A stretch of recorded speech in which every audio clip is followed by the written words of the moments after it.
Assalamu alaikum. Kutmanlı Kuşbak. Күніңіздер урматтуу Нокат Калар 24 каналының катталуучулары. Бүгүнкү күнгө 12 октябрь күнгө 3 күндөгү курстар менен сиздерди тааныштырып кетебиз. Канчадан болуп калды экен, эртең мененки курс канча болуп калды экен. Ошол жерден маалымат беребиз. Баарыңыздарга Нокат Калар 24 каналы сиздердин кызматыңыздарда.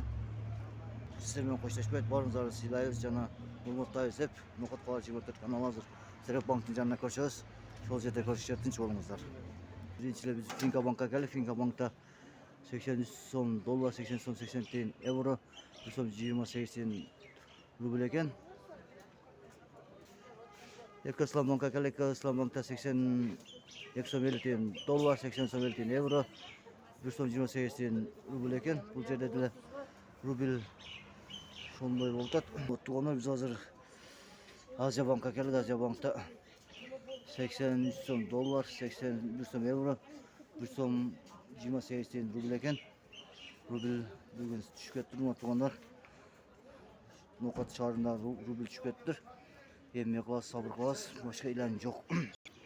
Урматтуу туугандар, ушу менен бүгүнкү күндү аяктадык. Кудай кааласа обедтен кийин обедтеги чыгарылышты көрсөтөбүз.